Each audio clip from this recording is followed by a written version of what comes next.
आखाती देशातील युद्धाच्या पार्श्वभूमीवर त्याचा परिणाम आता थेट कोकणातील फळ बाजारावर जाणवू लागलाय। इराणमधून होणारी सफरचंदांची आवक घटल्याने सिंधुदुर्ग जिल्ह्यात सावंतवाडी बाजारपेठेत सफरचंदाचे दर गगनाला भिडले आहेत।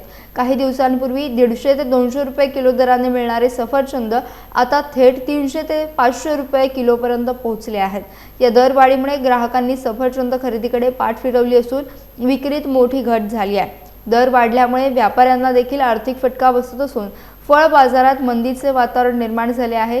इराणमधून होणाऱ्या आयातीवर घट झाल्यामुळे पुरवठा कमी झाला आणि त्याचा थेट परिणाम दरवाढीत झाल्याचं व्यापाऱ्यांचं म्हणणं आहे। जागतिक युद्धाच्या पार्श्वभूमीवर आता स्थानिक बाजारपेठांवर त्याचा परिणाम होत असून सर्वसामान्यांच्या खिशावर त्याचा थेट ताण जाणवत आहे।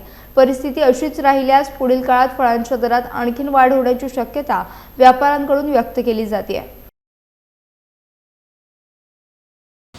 परवा आधी 160-200 पर्यंत विकत होते मी, आता ॲपल 250-300 रुपयापर्यंत गेलेले आहे। ते युद्ध सुरू झाले म्हणून तेव्हापासून खूप दर वाढलेले आहेत आणि माल याचे पण कमी झालेले आहेत। मालचे खूप कमी आहे, त्याच्यामुळे 300, 350, 400 पर्यंत जाऊची शक्यता आहे। पहिले आधी 1200-1300 रुपये क्रेट येत होती 10 किलोचा, आता झाली 2200-2400 रुपये क्रेट झालेली आहे।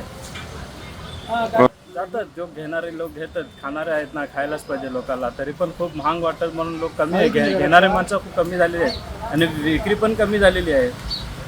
150-200 पर्यंत लास्ट फायनल होते, आता 300-350 पर्यंत ॲपल आहे इराणचा। पूर्वी 25-30 क्रेट हे होते म्हणजे 8 दिवसांत, आता 10-12 क्रेट पण लास्ट शेवट जातं, जास्त जाणत नाही। त्यामुळे एकच इराणचा प्रोडक्ट एकच आहे ॲपलचा फक्त, बाकी काय नाही, दुसरा काय येत नाही। ॲपलच जास्त प्रमाणात येत होतं। त्यामुळे येत आहे बघा, ते सफरचंद पहिलेपासून 220-230 आम्ही विकत होते, तेव्हा आम्हाला पण परवडत होता। आता ते युद्धामुळे जरा माल शॉर्टेज झाला, याच्यामुळे ना आता सफरचंद 300च्या बाहेर झाला, 300, 350, 400 आता सफरचंद झालेला आहे। एका लागून सफरचंदच्यामुळे आता सगळे फळं पण महाग झाले, असा याचा परिणाम झालेला आहे।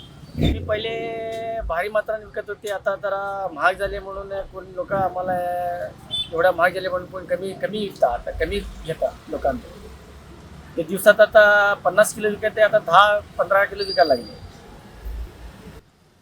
ते काय सांगायला येत नाही, ते दर आता युद्ध चालूच राहिलं तर आता वाढू शकतं अजून पण फळाच्या दर। आता पहिले इराणचे पण येत होते, ते पण कमी झाले येण्याचे, आणि दुसरे ते सफरचंद आहे ते बाहेरसून येतात, ते ऑस्ट्रेलियाचे आहे, इंग्लंडचे आहे, त्याचा पण दर वाढलेला आहे। आता आम्ही सध्या 300, 350, 400 पर्यंत विकतो, 300 कमीत कमी। आता माल आता हे season cut out off season तरी आहे, माल आता जास्त काही येत नाही, तरी द्राक्ष पण कमी झाले। द्राक्षाच्या दर आता आहे 200 पर्यंत आहे सर।